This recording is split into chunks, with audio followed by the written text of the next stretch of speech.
bienvenue à notre 15e session d'enseignement sur les fondements du royaume. Nous avons vu en session 13, comprendre notre identité, comprendre et apprendre à célébrer notre identité en Christ. Nous avons vu en session 14 l'échange divin, comprendre notre héritage en Christ. Vous savez, ces deux récentes sessions sont très importantes, elles sont fondamentales, elles sont essentielles.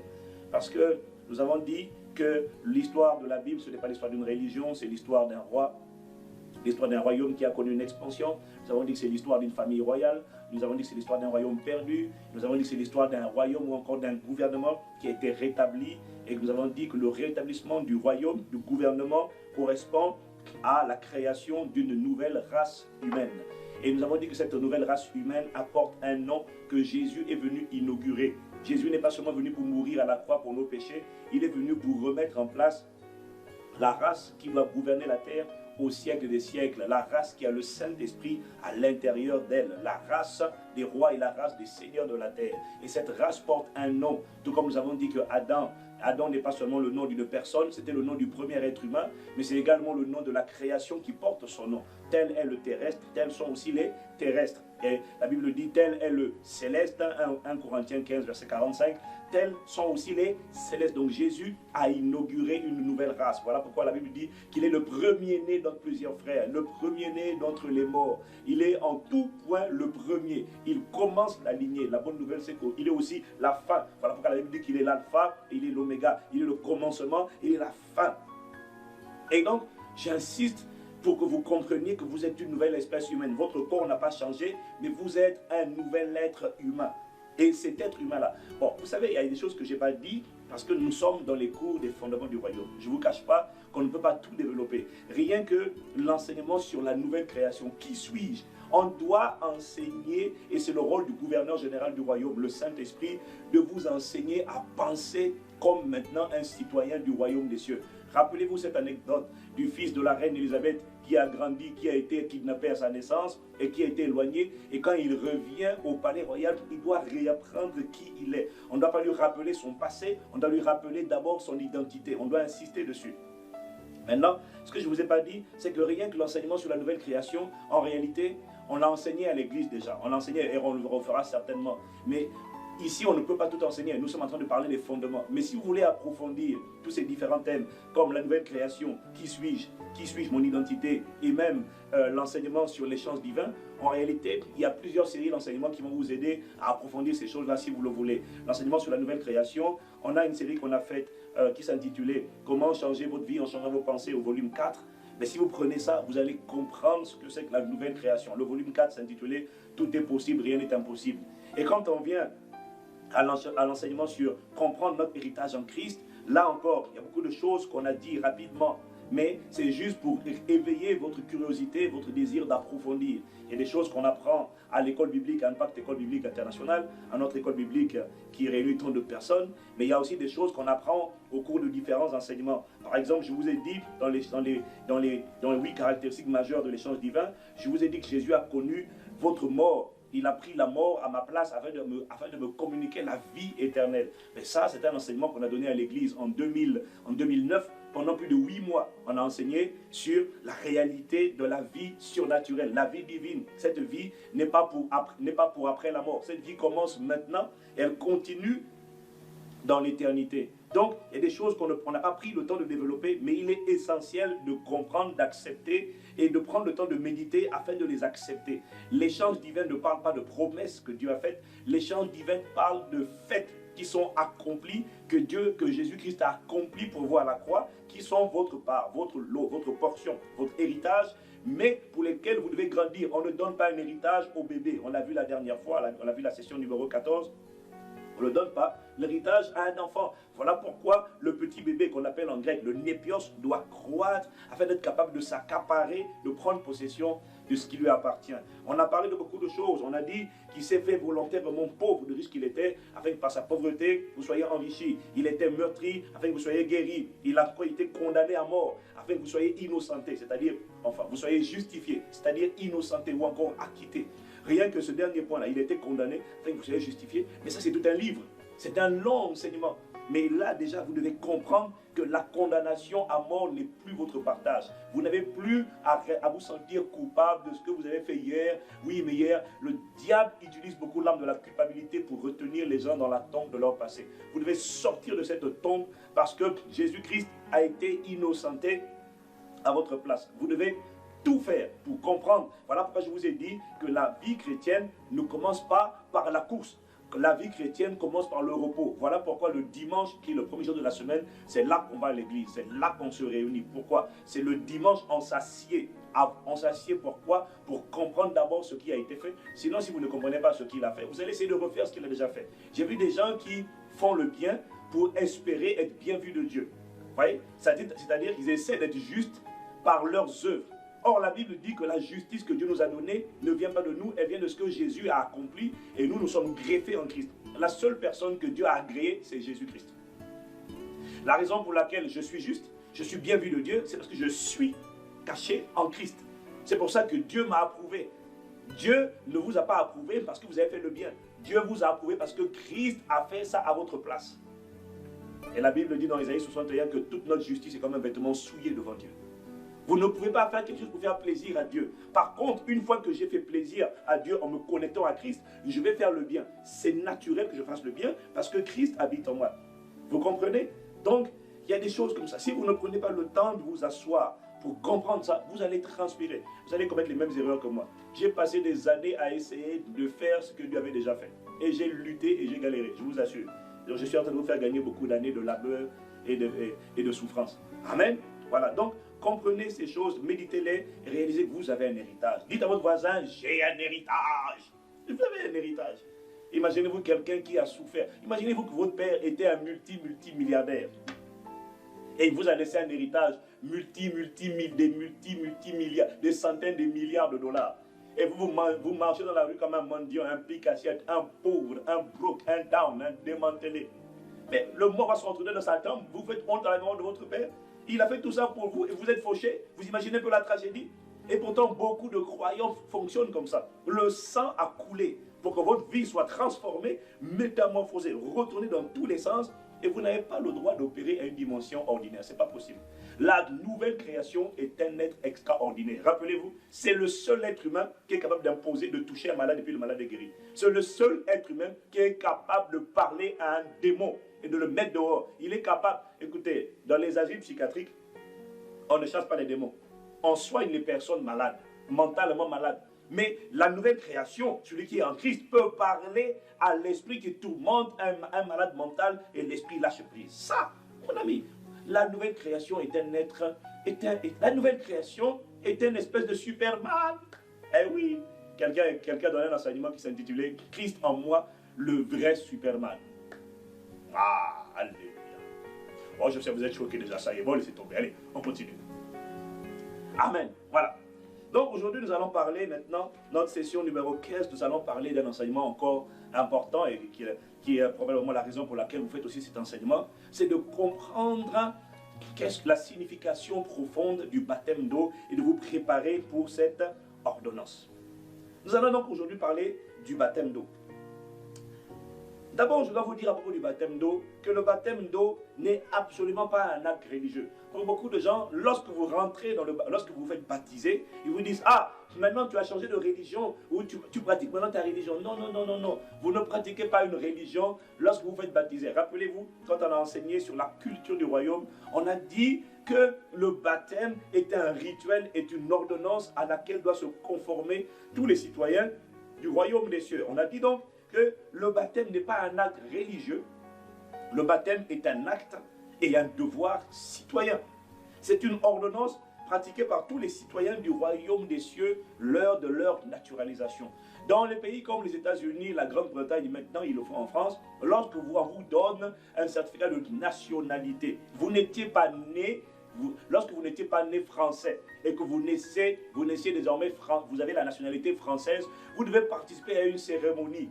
Vous n'êtes pas né de Dieu au commencement. Vous êtes d'abord né, votre première naissance, c'est celle de Adam. C'est la naissance naturelle. Lorsque vous êtes né de nouveau, Vous êtes entré dans une nouvelle naissance, vous avez eu un nouveau passeport ou encore une nouvelle naturalisation. Et au Royaume-Uni, lorsque vous devenez citoyen britannique, vous devez passer par une cérémonie ou aux États-Unis pareil, ou en fait en Angleterre, ce qui m'intéresse, c'est un royaume, vous devez prêter allégeance à la reine. Avant qu'on vous remette votre certificat, vous devez prêter allégeance à la reine. Ce n'est pas, quand vous faites ça là, ce n'est pas un acte religieux, c'est un devoir citoyen.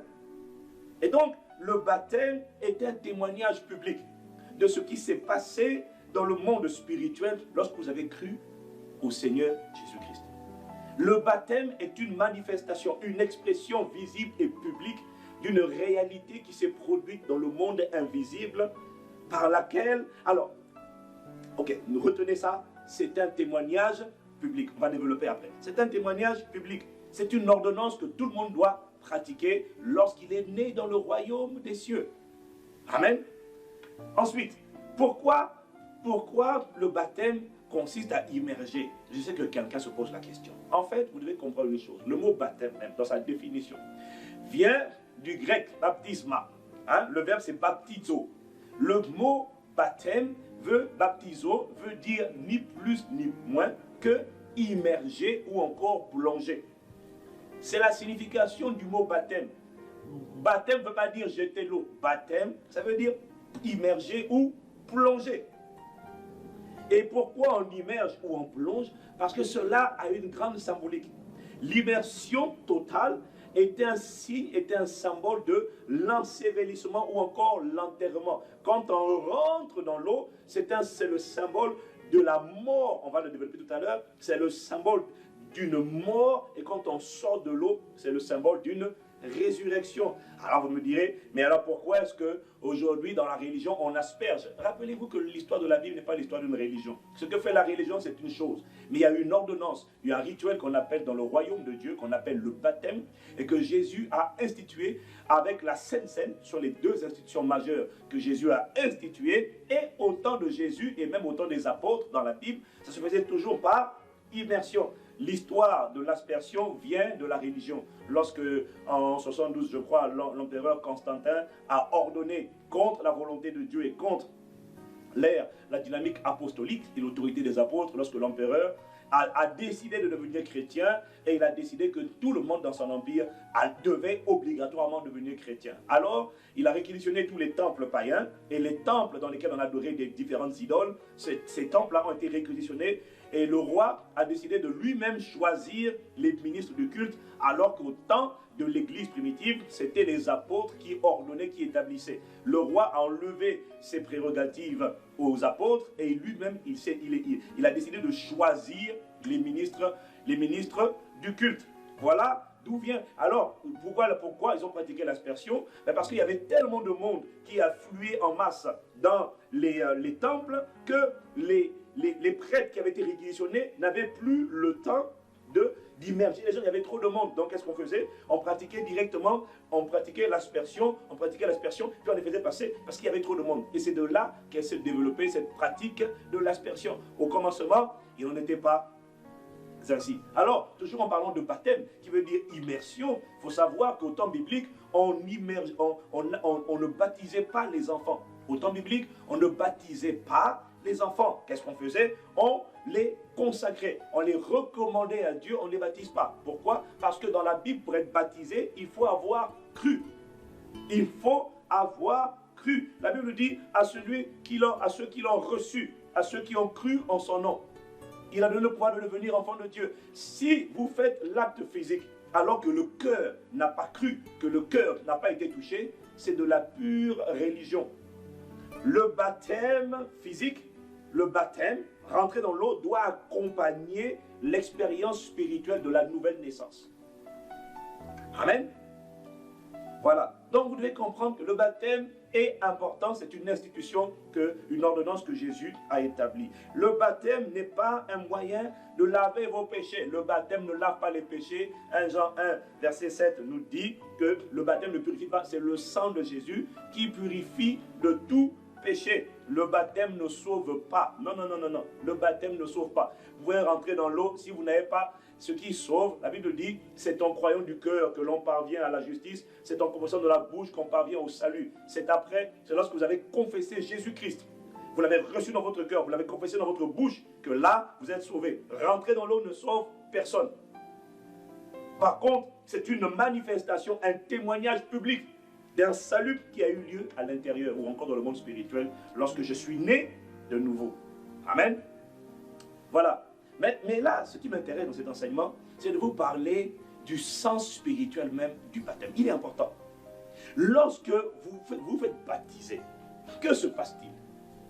Quelle est la dynamique ou la portée ou la symbolique spirituelle ou les symboles spirituels du baptême d'eau? C'est ce que nous voulons voir ensemble. Premièrement, vous avez... Alors, écartons cette question. Pourquoi se faire baptiser?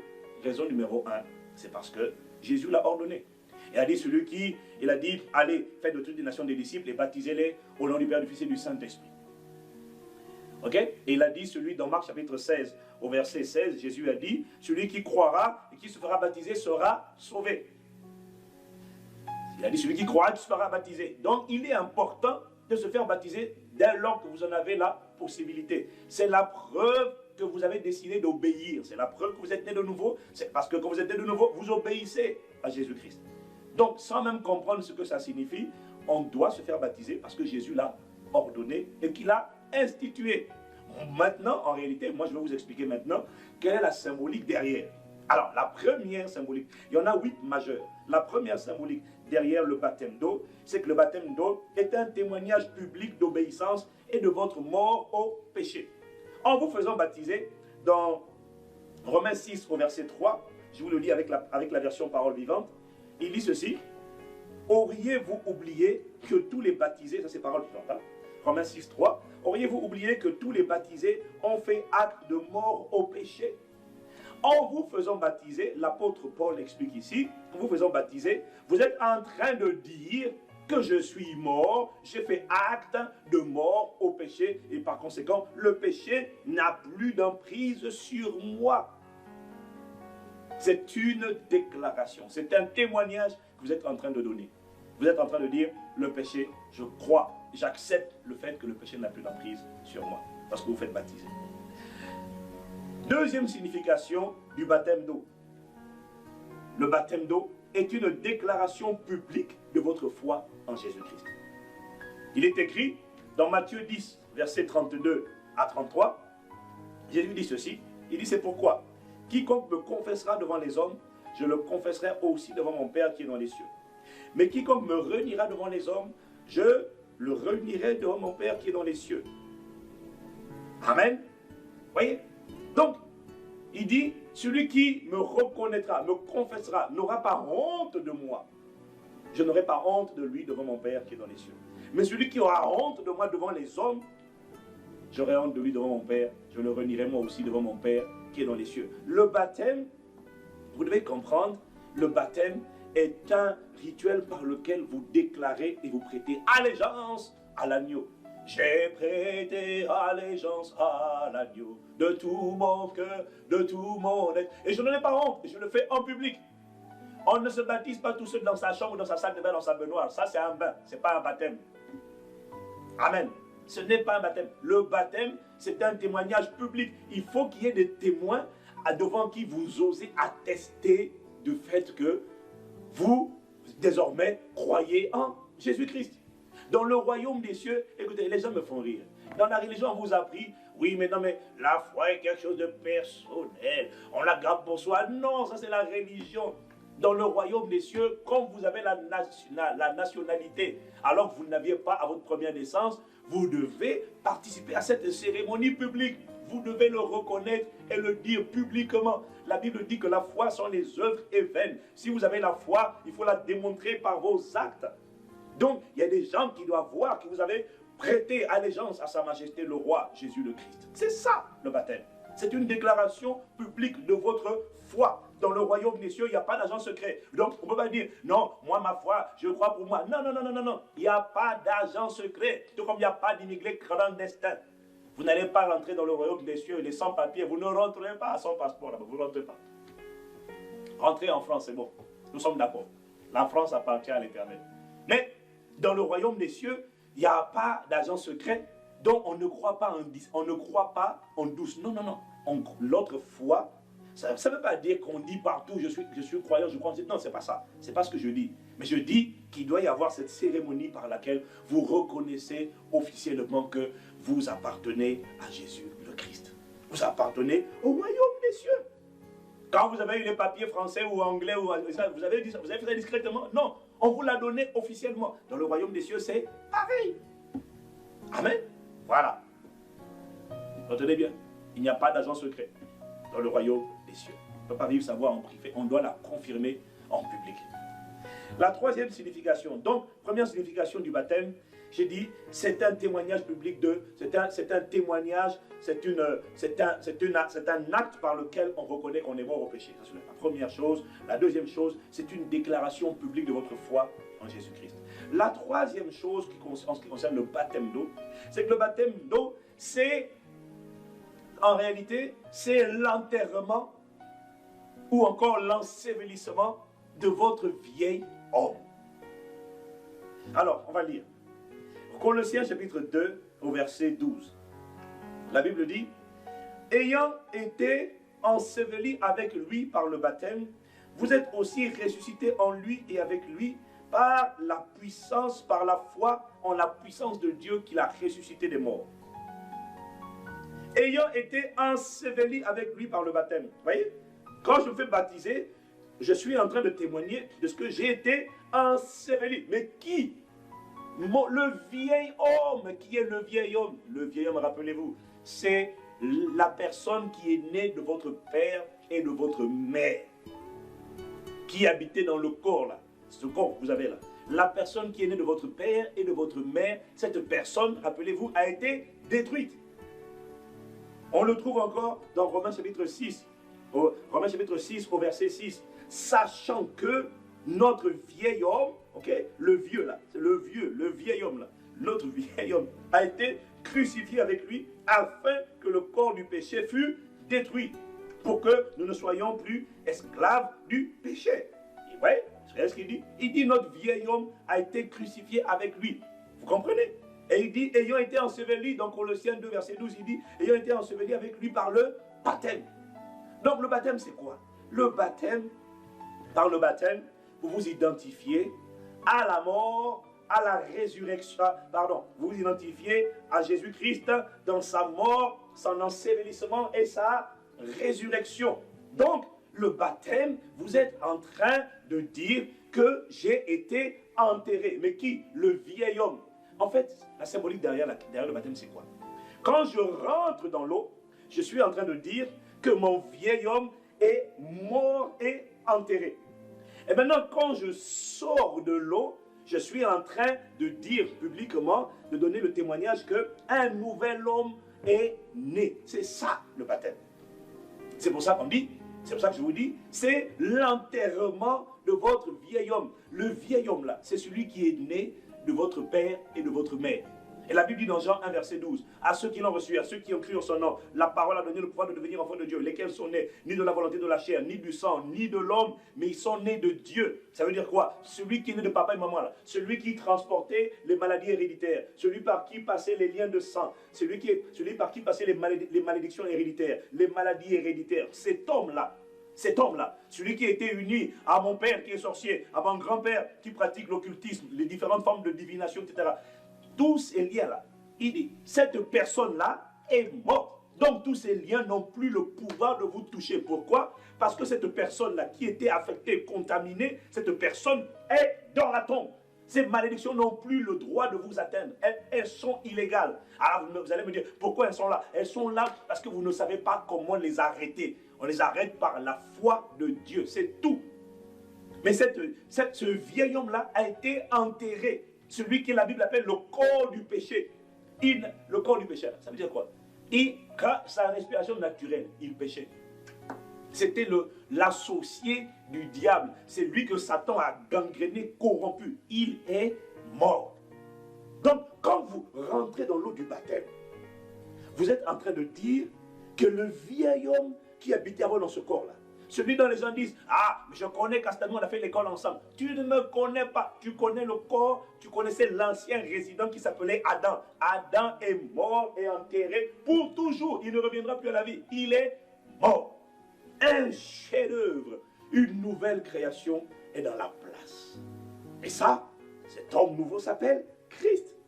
Et par le baptême, vous êtes en train de dire, je suis mort, enterré. Donc, vous êtes en train de fêter votre, comment on appelle ça en français? En français, on appelle ça la fête d'enterrement de la vie, de votre vie passée. Voilà.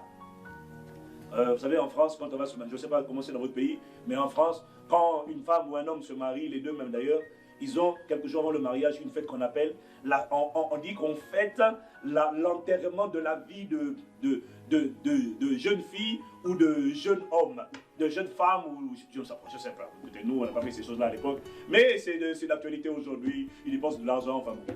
Hein, vous comprenez? Enfin bref, vous comprenez, non? Voilà. Essayez de comprendre, débrouillez-vous. Mais en fait, l'enterrement de... En gros, on dit bye bye célibat, maintenant je change de vie, je vais me marier. C'est ça. Mais quand vous faites baptiser, vous êtes en train de dire bye bye vieil homme, bye bye vie passée, toi qu'on a abusé, toi qu'on a critiqué, toi qu'on a souillé, toi qu'on a... Tout ce que tu as vécu, la vieil homme là, celui qui avait été injurié, critiqué, tout ça là, bye bye, ciao ciao, je ne t'appartiens plus. Je ressuscite un nouvel homme intérieur, un nouvel esprit est désormais en moi. Alors, quand tu comprends ça, quand vous comprenez ça, vous dites plus, oui, mais il y a 10 ans, on a fait du mal. On a fait du mal à Adam qui habitait avant vous. Vous êtes une nouvelle création. Et quand vous rentrez dans les eaux du baptême, vous êtes en train de dire à cette personne, bye bye, bye bye ma vie passée, ciao ciao. Il y a Denis McCracken a chanté ça en disant, goodbye world, I stand no longer with you. Ça veut dire, au revoir monde, moi je dirais adieu monde, je ne t'appartiens plus. Adieu les plaisirs du péché, je ne vous appartiens plus. Bon écoutez, je chante un chant nouveau, hein, je bricole un peu, mais comprenez, le but c'est de comprendre ce que je dis, alléluia. Dieu ne regarde pas à la voix, Dieu regarde au cœur, amen, ok. Donc c'est ça le baptême. Vous êtes en train de fêter le fait que vous êtes, le vieil homme est mort, un nouvel homme est né. C'est ça le sens du baptême. Amen. Voilà. Donc comprenez bien, je récapitule. Le baptême a une portée puissante et profonde. Premièrement, en vous faisant baptiser, vous êtes en train, on se fait baptiser parce que c'est un commandement de Jésus, et en vous faisant baptiser, vous êtes en train de dire, un, vous êtes mort au péché. Vous l'acceptez. Deux, c'est une déclaration publique de foi. Vous dites, je n'ai pas honte, je prête allégeance à l'agneau. De tout mon cœur, de tout mon être, je promets d'observer sa parole. Je prête allégeance à l'agneau. Toute ma vie, j'ai prêté allégeance à l'agneau. Ça veut dire, je lui appartiens. Je servirai non plus le péché, non plus le diable, mais sa majesté, Christ Jésus, le roi des rois. Alléluia. Ça, quand vous rentrez dans l'eau du baptême, vous êtes en train de faire ça. Les anges chantent avec vous, eux aussi sont garde à vous. À vos ordres, tout le monde prête allégeance à sa majesté le roi. Troisièmement, vous êtes en train de célébrer l'enterrement de ce vieil homme. Celui qui transportait les maladies, les malédictions héréditaires. Celui qui ne pouvait, sa respiration, il péchait naturellement, sans prier, sans faire d'effort. Le vieil homme a été gangréné par cette nature qu'on appelle le péché. On vous expliquera plus tard, parce que vous allez me dire, oui, mais je sens encore le péché dans mes membres. On vous expliquera que ça, ce n'est plus le vieil homme, mais c'est ce que la Bible appelle la chair. Ah oui, parce que votre vieil homme est mort, mais votre chair, elle est encore là. Votre corps associé à votre âme, votre corps a une voix, c'est ce qu'on appelle la chair, la voix des cinq sens. Ça c'est la chair. Ce qui vous fait lutter aujourd'hui, ce n'est pas le vieil homme, il est mort, c'est la chair. La chair a besoin d'être crucifiée, le vieil homme avait besoin d'être détruit et enterré. Amen.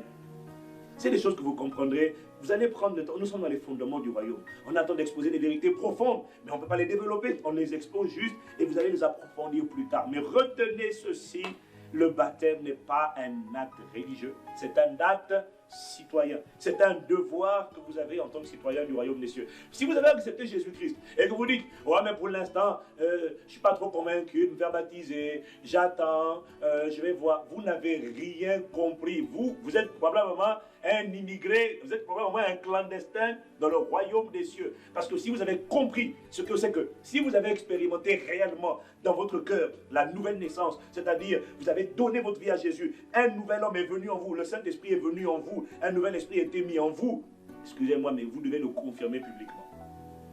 Je sais qu'il y a des cas où il est difficile de dire à sa famille, en fonction de vos origines, mais ça n'empêche que vous devez vous faire baptiser. Et vous devez vous empresser de vous faire baptiser.